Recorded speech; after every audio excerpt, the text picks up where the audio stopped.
করি আমরা অনেক কিছু চোখ দিয়ে দেখি। তখন এই দেশের ভিতরে কেউ মারা গেছে, কাগজ দিকে চোখ রাখতে হইব, তার মা বাপ কীভাবে চলে কাগজ দিকেও চোখ দিতে হইব। যদি না হবে তো এটা 2 নম্বরই হইলো, তার চোখে 2 নম্বরই হইলো, দুনিয়াটাই 2 নম্বরই করতেছে।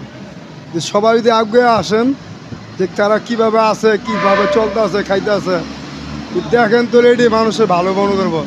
ইসলাম কি বলছে যে একটা মানুষ যদি বিপদে পড়ে তার পাশে দাঁড়াইতে, কিন্তু আমরা দেখতেছি যে কেউ রঙের বই ডাবাইতেছে আর কেউ মেডিকেলে চিকটাইতেছে, আবার কেউ মা বাপে সন্তানের লেগে অবস্থানও চিকটাইতেছে। যে আপনারা পাশে সবাই যান, ছাত্র মামুরা তোমরা সকলে মিলে খালি গদি চালানোর চেষ্টা করো না। যারা আহত আছে, নিহত আছে, তাকেও পাশে দাঁড়াও। তোমরাও পাশে, আমরা রিক্সাওয়ালারাও দাঁড়ামো, যত দিনমজুরি আছে দাঁড়ামো।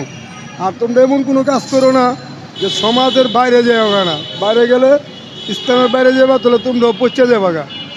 ঠিক আছে, হাদিস কি বলছে সেই পথে তোমরা কাজ করো, তোমরা কেউ কিছু করবো না। যদি তোমরা কিছু কয় তোমরা খালি একবার খালি মুখ দিয়ে করবো আমরা রিক্সাওয়ালারা সব ঝাঁপায় পড়বো, রাস্তার কুলি লেবার যা আছে সবাই ঝাঁপায় পড়বো।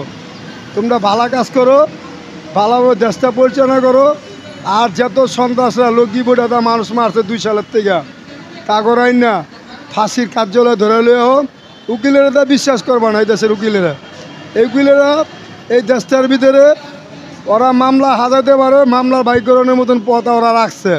ডাক্তার ইউনূসের কাছে বলছিলাম যে আপনি যদি গদি চালানোর ইচ্ছা থাকে তাহলে আপনি বাগের লান গদি চালাইতে হবে। আপনার সন্তান যদি অন্যায় করে আপনার সন্তানেরও বিচার হইব, যদি পারেন তো গদি চালান। আর এই দেশের ভিতরে লুভ লালসা যার থাকে হ্যাঁ কখনো গদি চালাতে পারে না।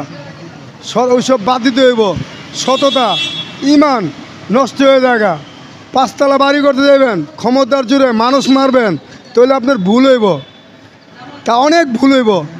ঠিক আছে, আর এই দেশের ভিতরে যত কিস্তি আছে কিস্তি বন্ধ করে দিয়া মানুষরে পারলে সাহায্য করেন, যে তোকে আমি 10,000 টাকা দিলাম, তুই তো ব্যবসা বাণিজ্য করে রাখা, এটা হলো উপকার। আর যারা কিস্তি লাগাইছেন কাগজ সুযোগ সুবিধা দিতে হইব। মানুষ বহুত অসুবিধা আছে, আগের মতন কাজকর্ম নাই, পয়সা করি নাই, মানুষ চলতে পারে না। সারাদিন গাড়ি চলে, আগে হয়তো 800 চলতে পারতো না। আর কিস্তিওয়ালাগো অনেক অসুবিধা হইতো, সদস্যকে অসুবিধা হইতেছে, সব দিক দিয়ে সুযোগ সুবিধা দিতে হইব। এটা আপনার কাছে আবেদন জানাইতেছি।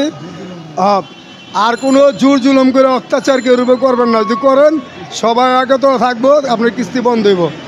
1 নম্বর 2 নম্বর পয়েন্টে গেল গা। 3 নম্বর ছাত্রদের কাছে আবেদন, তোমরা সুন্দর করে গদি চালো।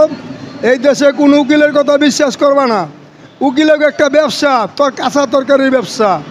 তারা এই দেশটার ভিতরে ধ্বংস করতেছে, বড় বড় সন্ত্রাস ফাঁক রাখতেছে, গ্যাপ রাখতেছে। তারা এই 45 বয়সের ভিতরে আমি অনেক কিছু দেখতেছি যে বাংলাদেশের ভিতরে সৌদি আইন যদি না করে এই দেশের মানুষ আরও খারাপ হয়ে যাব। যেই দল ক্ষমতা আইব কবে আমার মারছস তুই, তাহলে আমি তোর ছাড়বো না। এইসব বাদ দিয়ে কীভাবে নির্বাচন করব সেই চেষ্টাভাবে করেন। যারা চাকরি নেই তাকে চাকরি দিতে হইব। দেশটা কেউ রেখা না, সবার অধিকার আছে। একটা মানুষ বিপদে বললে 2 করে টাকা সবাই যদি দেয়, মানুষ বিপদ থেকে উদ্ধার হয়, তারা ভালো মন্দ চলে খাইতে পারে। একটা মানুষ মানুষ বড় লোক হয়েছে করতে গা, এটা হলো 4 নম্বর পয়েন্ট। মানুষ বড় লোক হয়েছে করতে গা, দুর্নীতির থেকে মানুষ বড় লোক হয়।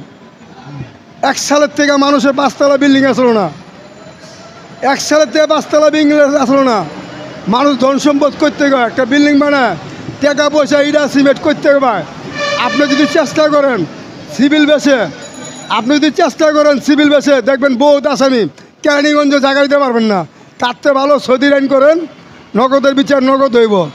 ওই উকিলও টাকা খাইতে পারবো না, আর বিচারও শরীর বিচার হয়ে যাবো গা, তাহলে মানুষের শিক্ষা হয়ে যাবো গা। কথা বুঝছেন? এসব বন্ধ করতে করেন, ছাত্রকে সবার একতন সৌদি আইন করেন, সবার মা বোন যে রাস্তাঘাটে চলতে পারে, ছিনতাইকারীতে না থাকতে পারে, সবার ভালোর লেগা। আর চাকরি যারা আন্দোলন করেন, রাস্তাঘাটে যারা আন্দোলন করেন, নতুন কোনো সরকার না পাওয়া পর্যন্ত আপনাকে চাকরি কেউ দিতে পারবো না। আমি অহনও দেখতেছি কেউ 25 দিন ধরে করতেছে, কেউ 8 দিন ধরে করতেছে। আর প্রশাসনকে পাওয়ার দিবেন না, কেন পাওয়ার দিবেন? এমনও প্রশাসন আছে যারা থানা ডিডি করে, তারা এমনও দিন গেছে যে রাস্তাঘাটে মানুষ পিঠা বেছে, দোকানদারি করে, কাগজ থেকে গুলিপ সিগারেট খায়